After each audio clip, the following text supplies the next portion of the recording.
ఆయన నాకు కూడా గురువు గారే. ఆయన వయసు ఎంత అనుకుంటున్నారు? 88 సంవత్సరాలు దాటింది మొన్ననే. ఆయన నవయవ్వనుడు ఆయన. మేము నిలబడి గంటసేపు మాట్లాడలేం, కానీ ఆయన గంట కాదు గంటన్నర సేపు అయినా కూడా విద్యార్థులు ఉంటే చాలు ఆయన ఆవేశం ఆగదు, ఎవ్వరూ ఆపలేరు ఆయన. ఒక్కసారి ఆయన వయసుకి మీరందరూ గౌరవ సూచకంగా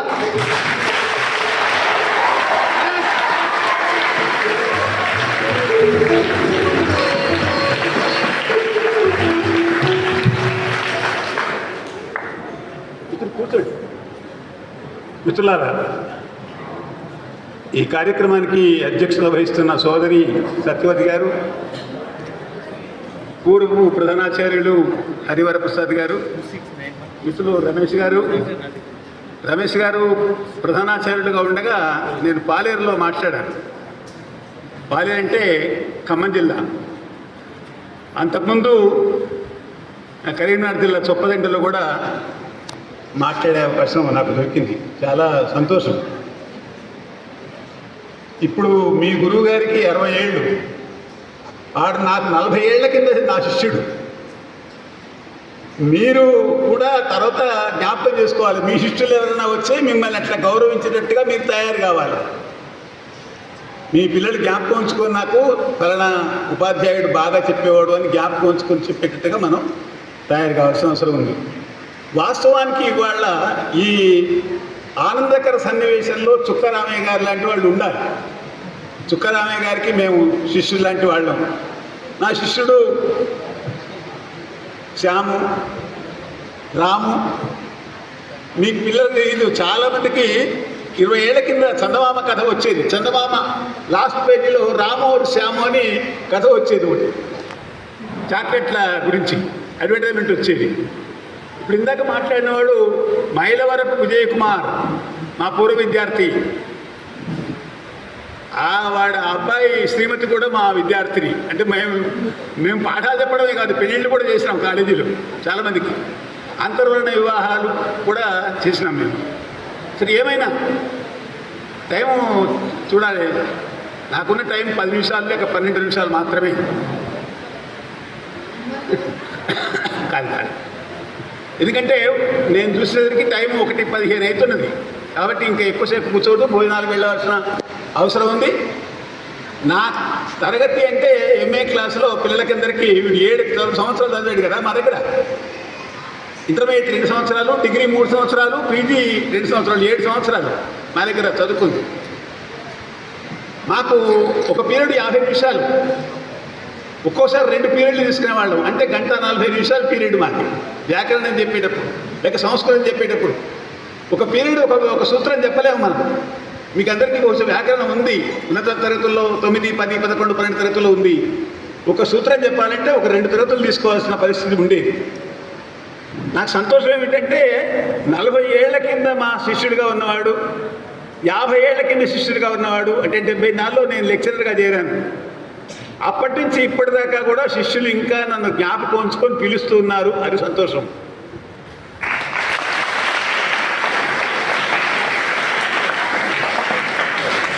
పాతకాలంలో మీరు పుస్తకాలు వీలైనంత ఎక్కువ మంది చదవండి. పాతకాలంలో ఏమనుకునేవాళ్ళంటే, నా కొడుకు నా బిడ్డ నన్ను మించిపోవాలి, వాళ్ళ చేతుల్లో ఓడిపోవాలి అని కోరుకునేవాళ్ళు. నేను దాన్ని మార్చాను.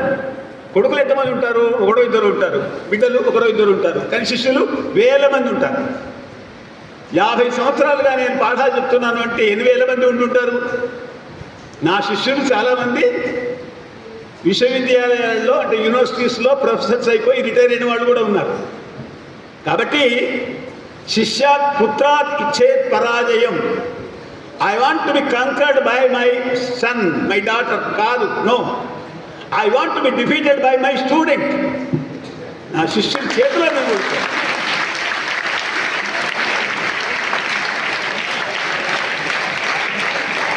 రామ్మోహన్ ఇప్పుడు మాట్లాడగా విన్నాను నేను. బహుశా 5-6 సంవత్సరాల కింద శ్యాంప్రసాద్ కథల పుస్తకం వేశాడు. ఆ కథల పుస్తకం ఆవిష్కరణ సందర్భంలో సుందరయ్య విజ్ఞాన కేంద్రంలో హైదరాబాద్లో నేను విన్నాను, మళ్ళీ చాలా రోజుల తర్వాత విన్నాను. చాలా ఆనందంగా ఉంది.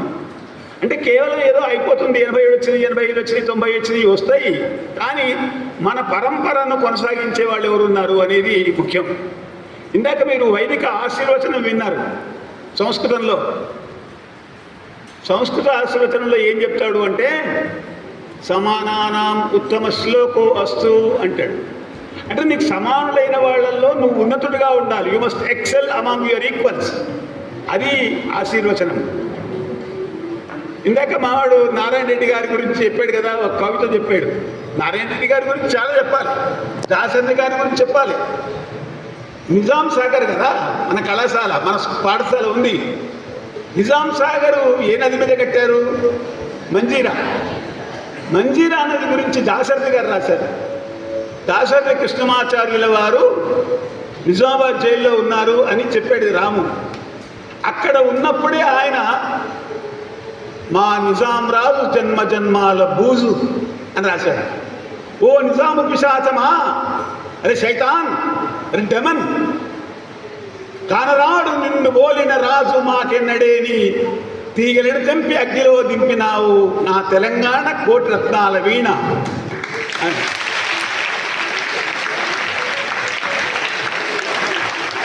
ఆయన రాసినందుకు జైల్లో ఉన్నాడు. ఆయన చెప్తూ ఉంటే రాసినటువంటి పెద్ద మనిషి వట్టికోట ఆళ్వారు స్వామి గారు గోడ మీద రాసేవాడు. ఆయన దెబ్బలు తిన్నాడు పోలీసు చేతిలో, అయినా అది రాశాడు. రానున్నది ఏది నిజం, అది ఒకటే సోషలిజం అని కూడా అన్నాడు దాశరథి. సోషలిజం అంటే ఏమిటి? శ్రీశ్రీ గురించి ఎప్పుడైనా చదువుంటారు మీరు.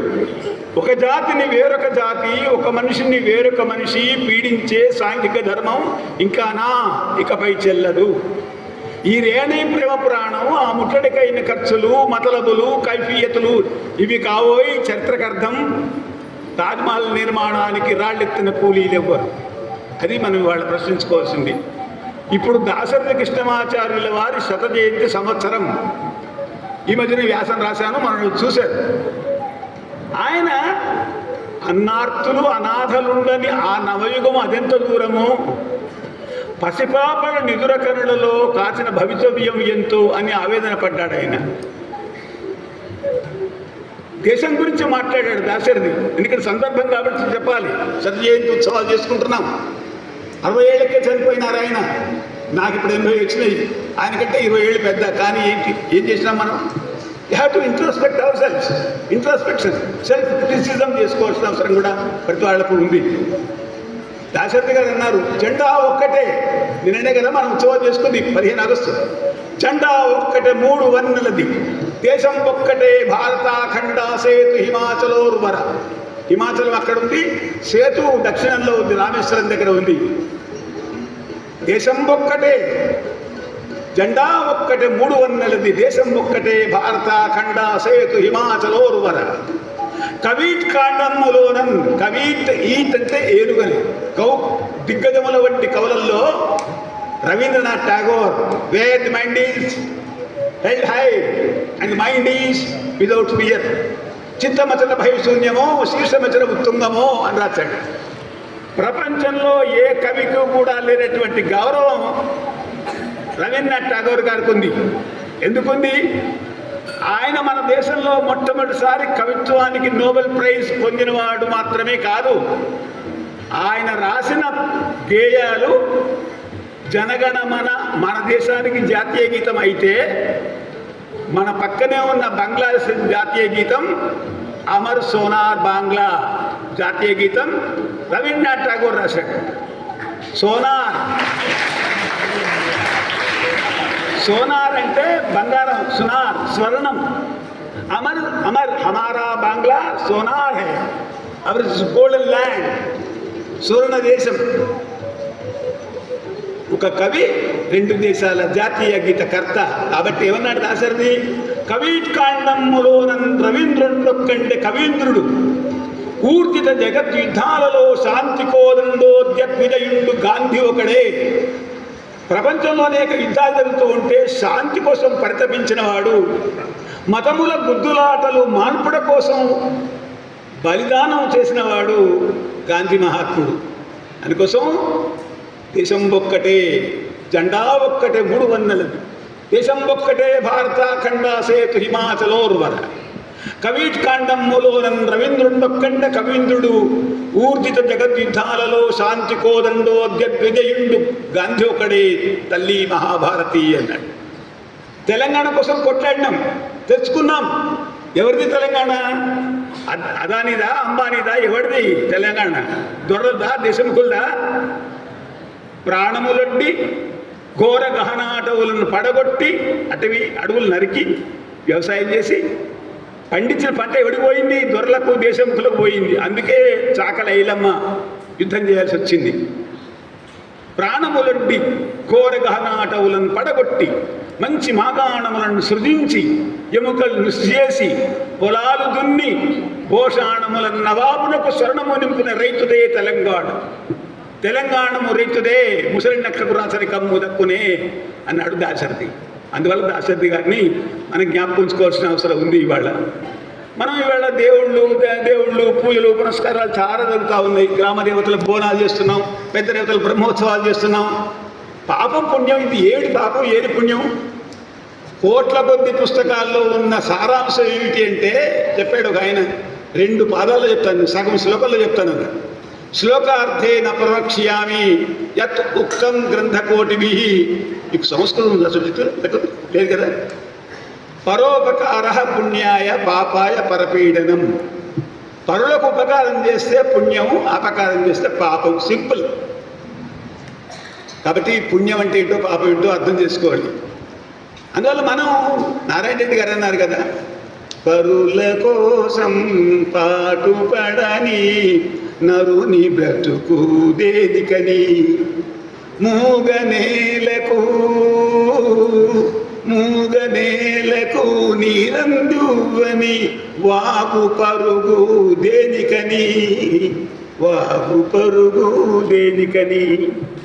చెట్లు పండిస్తున్నాయి, ఏం ఆశిస్తున్నాయి అవి? What are the expecting from us?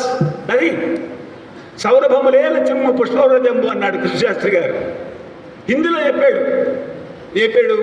సంస్కృతంలో పరోపకారాయ ఫలంతి వృక్షా. పరులకు మన కోసం పండిస్తున్నాయి, మన కోసం ఆవులు గేదెలు పాలిస్తున్నాయి, మన కోసం నదులు ప్రవహిస్తున్నాయి.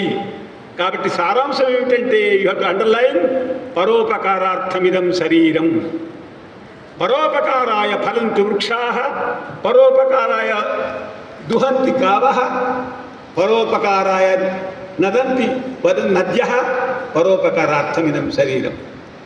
కాబట్టి మనం ఇక్కడ బాగా చదువుకుంటున్నాం.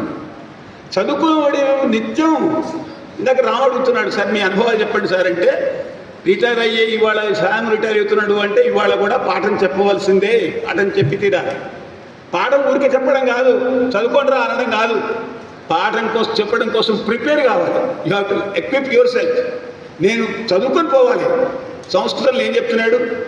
యజుర్వేదీయ తైత్రీయోపనిషత్తులో ఉంది, అందులో శిక్షావల్లి అని ఉంది. హిందీలో శిక్ష అంటే విద్య, తెలుగులో శిక్ష అంటే పనిష్మెంట్. కాబట్టి సిక్కు మతం అట్లాగే వచ్చింది. అరే బాబు నాన్న వచ్చింది, అట్లాగే వచ్చింది. అందువల్ల శిక్షావల్లి స్వాధ్యాయ ప్రవచనాభ్యాం న ప్రమణితవ్యం. Self education and then teaching. Before going to class you must equip yourself. చదువుకోవాలి 1, 2 సార్లు 3 సార్లు. అర్ధరాత్రి 12 గంటలకు ఫోన్ చేస్తాడనుకో, రామో శ్యామో ఫోన్ చేసి సార్ అంటే మనం ఏం చెప్పాలి? నేను ఉత్తర ఖర్చు పరమకు సంధ్యకు బాల వ్యాకరణం సంధి 1వ సూత్రం అని చెప్పాలి. That is how the teacher should prepare and equip himself. అందువల్ల మనకు ఒక విద్యారంగంలో ఉపాధ్యాయులకు ఉండే పెద్ద సదుపాయం ఏమిటంటే, జీవితంలో 30-40 ఏళ్ల కాలంలో వేల మంది శిష్యులను తయారు చేస్తాం మనం, అమ్మాయిలు అబ్బాయిలు. మనకి ఎక్కడ అమ్మాయిలు అబ్బాయి తేడా ఏమీ లేదు మనకు. రాముడు అన్నాడు, నేను మానవుడిని అయ్యా, after all I am just human being, ఆత్మానం మానుషం మన్యే అన్నాడు రాముడు. నేను దేవుడిని అని చెప్పలేదు దేవుడు. కాబట్టి మనం ఆయన శాంతిపురి దగ్గర చదువుకున్నాడు, బలరాముడు కూడా అక్కడే చదువుకున్నాడు, ద్రుపదుడు చదువుకున్నాడు, ద్రోణాచార్యుడు చదువుకున్నాడు. ద్రుపదుడు రాజైనాడు, ద్రోణాచార్యుడు పీద వాడైనాడు, గురువు అయినాడు. ఆ ఇద్దరి మధ్య సమస్యలు తెలియ భారతం నడిచింది, అది వేరే విషయం. అందువల్ల మనం శ్యాము చెప్పాను కదా 40 ఏళ్ల కింద మా దగ్గర శిష్యుడిగా చేరితే ఆ కుటుంబంతో నాకు చాలా సన్నిహితంగా వాళ్ళ నాన్నగారిని అమ్మగారిని అన్నను ఒక తమ్ముడిని కోల్పోయిన పరిస్థితి వీళ్ళని చూస్తున్నాను నేను. ఈ ఇంట్లో తిరిగిన పెళ్ళిళ్ళు, ఈ అమ్మాయి నా కోడలు. అట్లా కుటుంబంతో కేవలం మన పిల్లలు అంటే విద్యార్థులు ఏదో బెల్ అండ్ బిల్లు కాదు. పిల్లలతోని సన్నిహితంగా ఉండడం, వాళ్ళు అమ్మ నాన్న ఎక్కడో ఉంటారు, మేము ఉన్నాము, will take care of them, don't worry, be peaceful అని మనం వాళ్ళకు ఒక ఆశ్వాసన, అంటే ఒక ఓదార్పు, ఒక భరోసా, ఒక అది ఇవ్వాలి మనం. అట్లాంటి పరిస్థితి ఇవాళ మన స్టాఫ్, మీరు అక్కడ ఎదురుగా కూర్చున్న వాళ్ళు, ఇక్కడ కూర్చున్న వాళ్ళు ఇస్తున్నారు కాబట్టే ఇంత విద్యను ఆర్జిస్తున్నారు, ఉన్నత స్థానాలకు ఎదుగుతున్నారు. ఇవాళ నేను చూస్తే బయట బెంచీలు ఉన్నాయి కొన్ని, donated by Ramesh first batch, ఏదో సంవత్సరం ఉంది అక్కడ. ఆ పిల్లలు జ్ఞాపకం పెట్టుకుంటున్నారు. ఇప్పుడు ఇక్కడ చదువుకున్న పిల్లలు చాలామంది ఉన్నత స్థానాల్లో ఉన్నవాళ్ళు రేపు హైదరాబాద్లో అలుమిని ఆఫ్ నిజాం సాగర్ అని వాళ్ళు ఒక ఉత్సవం కూడా చేద్దామని వాళ్ళు ప్లాన్ చేస్తున్నారు. అందువల్ల నేను 60 ఏళ్ల కింద చదువుకున్న, 62 నాది హై స్కూల్, 62 ఏళ్ల కింద హై స్కూల్ అయిపోయింది నాది. నాకు దాదాపు 70 ఏళ్ల వయసులో నాకు టీచర్గా ఉన్న వాళ్ళు కూడా ఉన్నారు, ఇంకా 90-95 సంవత్సరాల వాళ్ళు. వాళ్ళని గౌరవించుకుంటున్నాం, అప్పుడప్పుడు వెళ్ళి కలుసుకుంటున్నాం, పలకరిస్తున్నాం. మనం ఈ స్థాయికి వచ్చినామంటే వాళ్ళు చాలా ఆనందించే పరిస్థితి ఉందన్నమాట. అందువల్ల విద్యారంగంలో ఉన్న ఉపాధ్యాయులు అంటే దుర్మార్గులు ఎక్కడైనా ఉంటారు, ఉండరని కాదు. కానీ మనం తప్పనిసరిగా మనం ప్రిన్సిపాల్ గారు ఏమంటారో, మా అడిషనల్ డైరెక్టర్ ఏమంటారో, మా డైరెక్టర్ ఏమంటారో అని కాదు. నువ్వు పిల్లలకు జవాబుదారీ, you are answerable, you are accountable for the students. పిల్లలే అంటారు రేపొద్దున, ఈ సార్ బాగా పాఠం చెప్పేది, ఆ సారు ఒట్టి దొంగ పాఠం చెప్పేవాడు కాదు, పారిపోయేవాడని చెప్తారు. కాబట్టి పిల్లల యొక్క హృదయాన్ని చూరగొనడం అనేది చాలా ముఖ్యం. భారతదేశం ఎవరిది? నిన్న మన్మోహన్ సింగ్ వచ్చు, ఇవాళ మోడీ ఉండొచ్చు, నిన్న కేసీఆర్ ఉండొచ్చు, ఇవాళ రేవంత్ రెడ్డి ఉండొచ్చు. కానీ దేశం ఉంది, ప్రజలు ఉన్నారు, మనం ఉన్నాం, మనం ఉంటాం. కాబట్టి ఈ దేశం ఎవరి చేతుల్లో ఉంటుంది? ఈ ఇక్కడ కూర్చున్న అమ్మాయిలు అబ్బాయిల చేతుల్లో ఉంటుంది. ఇవాళకి కూడా ఎన్ని ఏళ్ల తర్వాత కూడా ఇంకా స్త్రీల మీద దాడులు జరుగుతున్నాయంటే మన సంస్కారం కొంత లోపించింది అనుకోవాలి. మన దాన్ని చదువుకుంటున్నారు పిల్లలు బాగా మంచి. ఇవాళ అమెరికాలో డెమోక్రటిక్ పార్టీ తరఫున పోటీ చేస్తున్న ఆవిడ మహిళ ఎవరు? కమలా హ్యారిస్. వాళ్ళ తండ్రి ఇండియా వాడు, తల్లి అవతల ఆమె. కానీ కమలా హ్యారిస్ వాళ్ళు పోటీ చేస్తూ ఉంది. గతంలో బిల్ క్లింటన్ భార్య హిలరీ పోటీ చేసింది.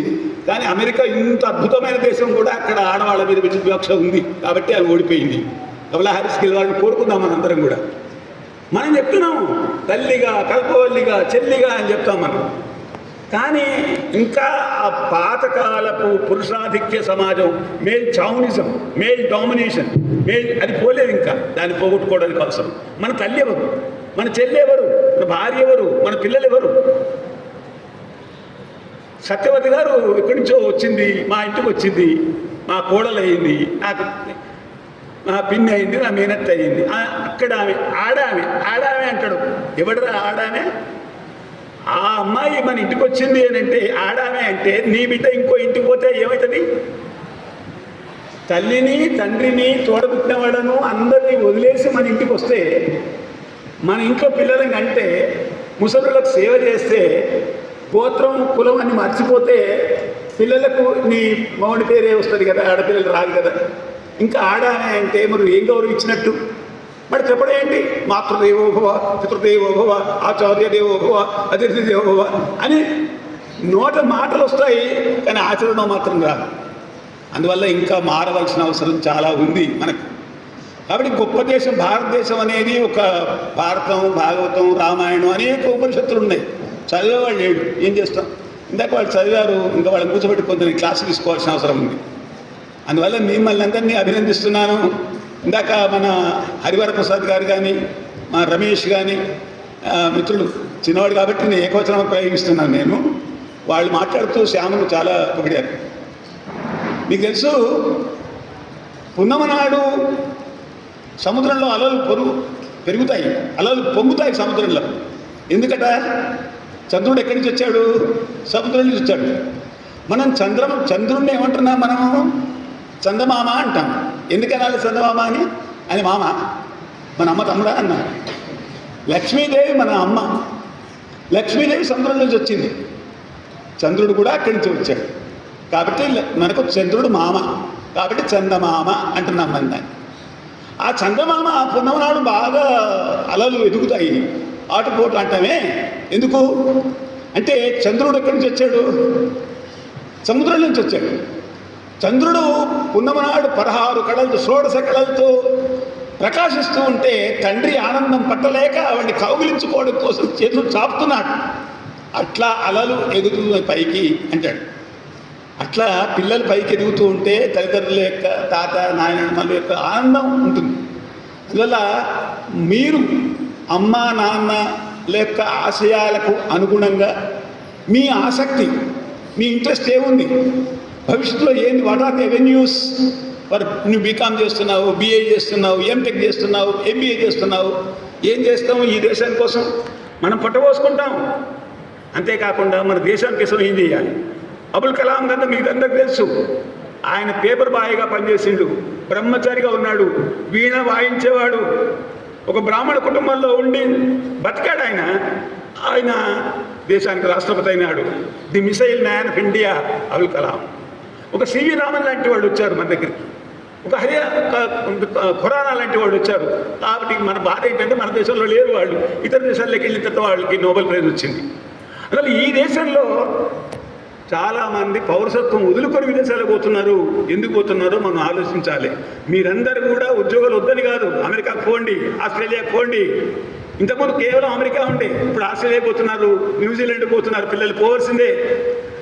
విదేశాల్లో ఉన్న అందరినీ మన దేశానికి తీసుకొస్తే మనం వాళ్ళని పోషించలేము. We can't accommodate them. కానీ వాళ్ళు గల్ఫ్లో పోయిన వాళ్ళు చాలామంది బాధలు పడుకుంటూ డబ్బులు పంపిస్తున్నారు ఇక్కడికి. మన దేశంలో అలాంటి అవకాశాలు ఎందుకు కల్పించకూడదు అని మనం చర్చించుకోవాల్సిన అవసరం ఉంది. సంపద లేదని కాదు, కానీ పడ్డ వర్షమంతా కూడా సముద్రంలోకి పోతూ ఉంది. ఈ దేశంలో సంపద సృష్టిస్తూ ఉంటే అంతా కలిసి ఒక 2-3 చేతుల్లోకి వెళ్తూ ఉంది.